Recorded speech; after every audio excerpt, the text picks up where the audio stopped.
wabarakatuh. Halo guys, kenalin aku Rona Zatuna, mahasiswa Institut Setiami jurusan Ilmu Komunikasi. Di sini aku mau jelasin modul mata kuliah Jurnalistik, Rules dan Etik yang dibimbing oleh dosen aku sendiri, Pak Heru Sudinta, tentang kode etik pers episode 1. Semoga kalian suka video ini dan semoga video ini memberikan manfaat yang banyak buat kalian yang nonton. Jangan lupa kasih dukungan di channel aku ini dengan subscribe, like, dan komen video ini. Terima kasih.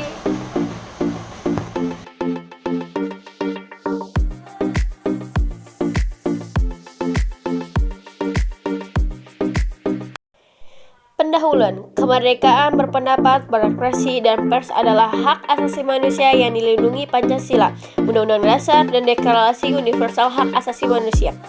Kemerdekaan pers adalah sarana masyarakat untuk memperoleh informasi dan berkomunikasi, memenuhi kebutuhan hakiki dan meningkatkan kualitas kehidupan manusia.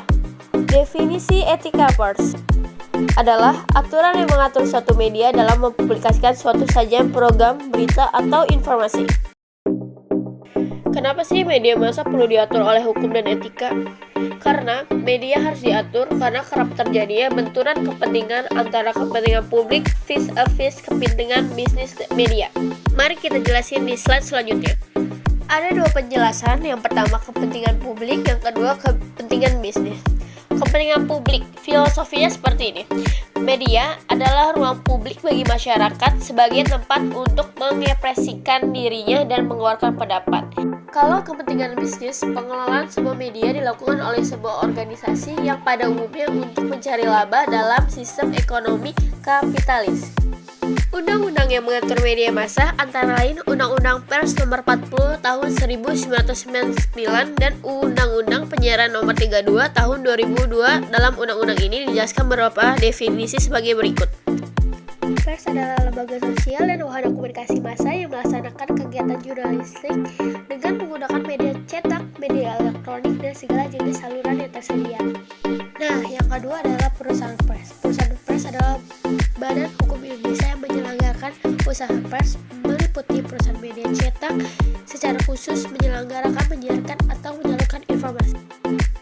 Nah, yang ketiga adalah kantor berita, adalah perusahaan pers yang melayani media cetak, media elektronik, atau media lainnya serta masyarakat umum dalam memperoleh informasi. Hubungan kepentingan publik dan kepentingan bisnis inilah yang menjadi dasar atau inti dari hukum media. Hukum media menjaga agar kepentingan umum dapat terjaga dalam media. Namun, hukum media juga menyadari bahwa media harus dapat menghidupi dirinya sendiri.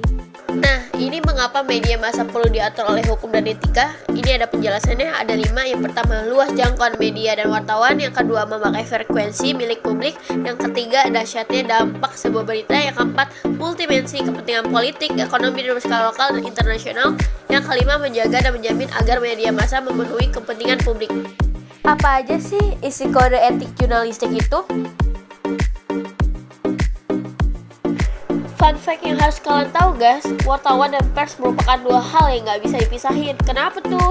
Karena wartawan adalah profesi yang melaksanakan kegiatan jurnalistik, sementara pers adalah lembaga yang menjalankan kegiatan jurnalistik. Kegiatan wartawan termasuk juga dalam kegiatan pers. Kode etik biasanya digunakan sebagai pedoman operasional suatu operasi. Pasal 1. Wartawan Indonesia bersikap independen, menghasilkan berita yang akurat, berimbang, dan tidak bersikap buruk. Maksudnya seperti apa? Independen berarti memerintahkan peristiwa atau fakta sesuai dengan suara hati nurani, tanpa campur tangan, paksaan, dan intervensi dari pihak lain, termasuk pemilik perusahaan pers. Atau akurat berarti dipercaya benar sesuai keadaan objektif ketika peristiwa terjadi. Pasal kedua, wartawan Indonesia menempuh cara-cara yang profesional dalam melaksanakan tugas jurnalistik. Penafsiran cara-cara yang profesional adalah menunjukkan identitas diri kepada narasumber, menghormati hak privasi, tidak menyuap, dan menghasilkan berita yang faktual dan jelas sumbernya. Nah, pasal yang ketiga, wartawan Indonesia selalu menguji informasi, memberitakan secara berimbang, tidak menyampaikan fakta dan opini yang menghakimi, serta menerapkan asas praduga tak bersalah. Penafsirannya, menguji informasi berarti melakukan cek and recheck tentang kebenaran informasi itu. Yang kedua, berimbang adalah memberikan ruang atau waktu pemberitaan kepada masing-masing secara profesional. Pasal keempat, 4. Wartawan Indonesia tidak membuat berita bohong, fitnah, sadis, dan cabul.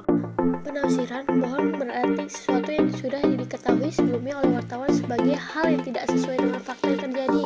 Fitnah berarti tuduhan tanpa dasar yang dilakukan secara sengaja dengan niat yang buruk. Pasal yang terakhir, pasal 5, wartawan Indonesia tidak menyebutkan dan menyiarkan identitas korban kejahatan susila dan tidak menyebutkan identitas anak yang menjadi pelaku kejahatan. Penafsirannya, identitas adalah sebuah data dan informasi yang menyangkut diri seseorang yang memudahkan orang lain untuk melacak.